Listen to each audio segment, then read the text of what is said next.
The Free Kesha hashtag started, I believe it was Friday, when the judge ruled um the person in question not guilty for raping Kesha. And there have been so many people that have come to the defense of Kesha, and to some degree rightfully so, because people that are immediately dismissing her and saying, "Oh, what were you doing with him in the first place? You guys just seriously go away."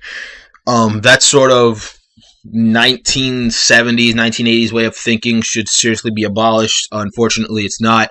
But something I have in question, actually, there's a lot of questions I have. The first question being, people want rape charges to be taken seriously. And this was a charge that was taken rather seriously, from the perspective that they asked for evidence, they asked for testimonies, they asked for all these things that are necessary in any and every court case. And Kesha couldn't give it, and people are upset that, oh, her testimony should be enough. Well, I'm sorry to break it to you, your testimony is not enough. Your testimony, your accusations are just that. Accusations.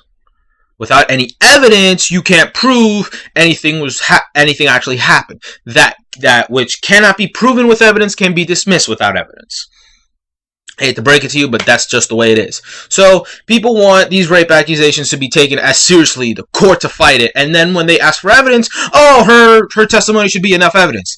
You people disgust me, because you want your cake and then you want to eat it too. You can't have it both ways.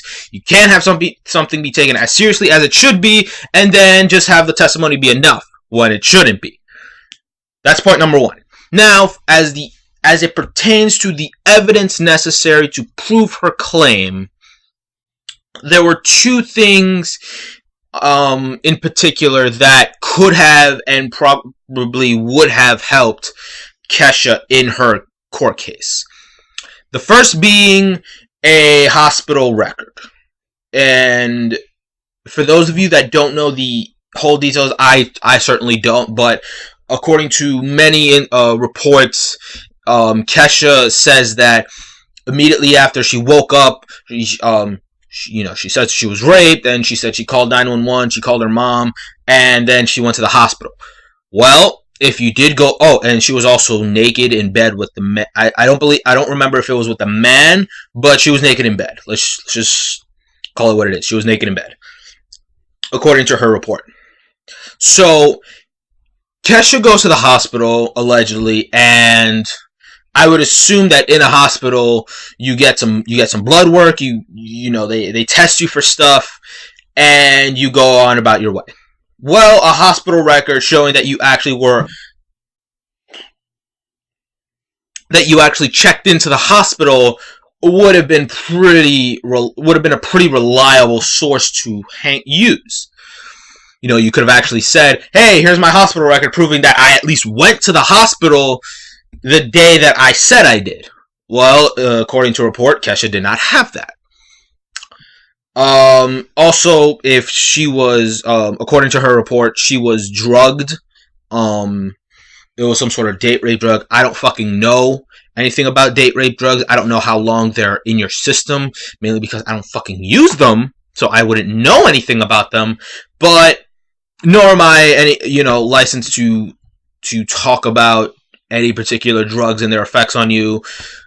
But I don't, please correct me if I'm wrong, but I would assume that a drug that powerful would very well be in your system for the time from when you took it up until after you were probably checked out of the hospital. If it was like a 24-hour stay. So if they did some blood work, that could have been, and they saw that there was a drug in you, that could have been helpful. Again, I don't know if that happened, but I'm assuming it did, and if you did have that evidence, why didn't you use it? that to some degree is on you. You know, that's not victim blaming. Victim blaming. That's just you have to take responsibility for not being able to support your own claim.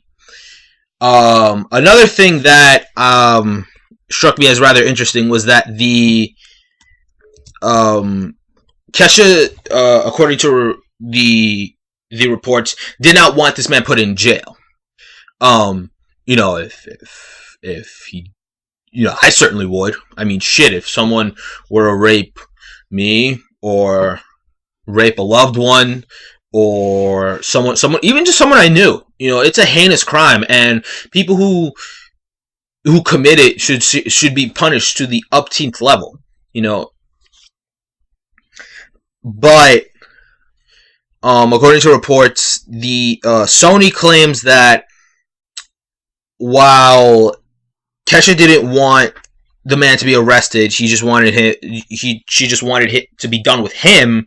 Sony claims that they gave Kesha the opportunity to record albums, do her work without him, without the alleged rapist.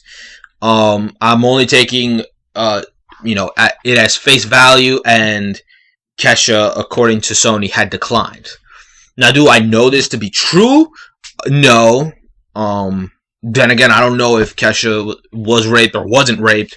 So this is speculation to some degree. But what isn't speculation is the fact that Kesha could have actually won this case had she had the evidence to win this case.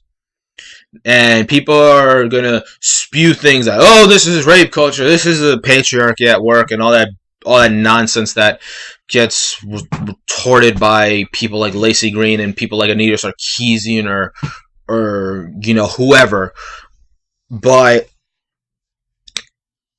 it's one thing to have your evidence and to be told by the police, "Hey, we're not going to take this seriously. You have to wait a year," just like the incident with Jameis Winston.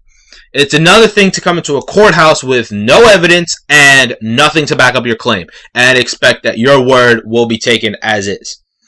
That's not how America works, ladies and gentlemen. And the sooner people realize that, the sooner we can actually help prevent the issue of rapists getting away scot-free. If you have your evidence to support your claim, you will most likely be justified. Now, obviously, this is a rule that doesn't always apply, but it's a rule that more often than not will apply. And that is all.